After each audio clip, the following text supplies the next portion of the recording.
उसने लास्ट में हथियार अपनाया। हथियार उठाना गलत नहीं है। हथियार उठाने का मतलब है कि अगर तुम नहीं समझोगे तो तुमको हम समझाएंगे। जी नहीं, हम बिल्कुल उनको भगत सिंह की तरह मानते हैं, जिन्होंने वो सिस्टम के जिस तरीके से भगत सिंह ने आजादी, तुमसे सवाल करेंगे और हथियार भी उठाएंगे। तुम अगर हमारे अधिकारों का दमन करोगे तो हम हथियार उठाएंगे और तुमसे आंखों में आंखें डालकर पूछेंगे कि तुमने हमारे समाज के लिए क्या किया। जी बिल्कुल, अब हमारे देश में लोकतंत्र खत्म हो रहा है और राजशाही आ रहा है। हमारी जो सरकार है वो हिटलर की तरह शासन कर रही है हम पे। हम देख रहे हैं कि जब भी, जहाँ भी, जिस समय भी युवा जब अपने आवाज को लेकर, अपने बातों को लेकर जब खड़े उतरते हैं, इसी तरीके का एक लड़का था ब्रजभूषण तिवारी, जो अपने समाज में जो चीजें थी गलत, उनके समाज में जो सुविधाएं नहीं मिल रही थी, वो लगातार 6 महीने से उनका गांव किस तरीके से पानी पे घिरा रहता था, उसके खिलाफ जब वो एसपी और डीएसपी से लड़ाई लड़ रहे थे तो उनको पागल घोषित कर दिया गया। यह साफ तौर पर दिखा रहा है कि ये जो सरकार है ये जेन जी से डरती है, और जब हमारी बात नहीं सुनी जाएगी, आजाद भारत में भी इसी तरीके का आंदोलन हुआ था और छात्रों ने इसका मोर्चा संभाला था, और वो जो ब्रजभूषण तिवारी है उसने बहुत कोशिश किया प्रशासन को समझाने का, वो लास्ट में आके हथियार उठाए और अपने बातों को रखने की कोशिश किए। लेकिन ये जो चूड़ी पहनी हुई निकम्मी सरकार है और इसकी जो पुलिस है, इन्होंने उसका पहले हथियार डाउन करवाया, उसके बाद उसका फेक इनकाउंटर किया। क्यों फेक इनकाउंटर किया?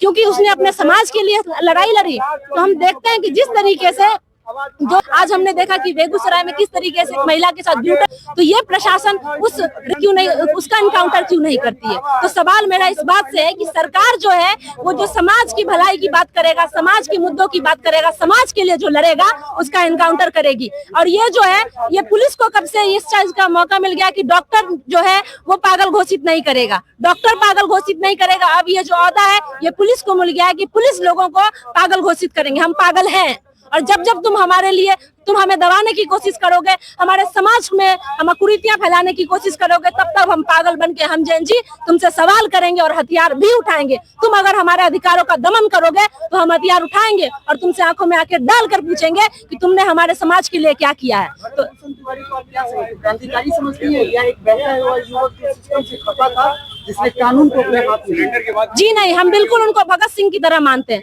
जिन्होंने वो सिस्टम के जिस तरीके से भगत सिंह ने आजाद भारत में जब अंग्रेजों का शासन था, जिस तरीके से उन्होंने लड़ाई लड़ी थी, उसी तरीके से आज वो ब्रजभूषण तिवारी अपने समाज के लिए लड़ रहा था।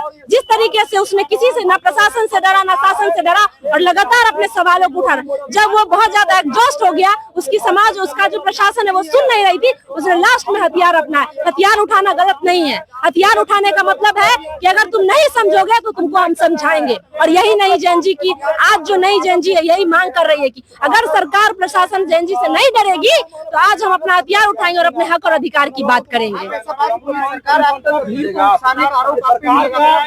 सरकार तो सभी पे आरोप लगाती है। जो जो सरकार के खिलाफ बोलेगा, जो जो सिस्टम के खिलाफ बोलेगा, सरकार सबको आरोप में फंसाएगी, सबको जेल में डालेगी। तुम कितने भगत सिंह को जेल में डालोगे? हम तैयार हैं, तुम्हारी जेल भर जाएगी, तुम्हारी सड़कें भर जाएगी, लेकिन भगत सिंह पैदा होना नहीं बंद करेंगे। तो हम आज के नई युवा पीढ़ी के भगत सिंह हैं। ये सरकार से हम नहीं डरते। सरकार की आंखों में आंखें डालकर बोलेंगे कि जब तुम हमारी बात नहीं सुनोगे, जब तुम्हारी बात नहीं समझोगे, जब सिस्टम फेल हो जाएगा तो हमें ये बेड़ा उठाना पड़ेगा और तमाम तरीके के हथकंडे अपनाने पड़ेंगे ताकि हम सुने।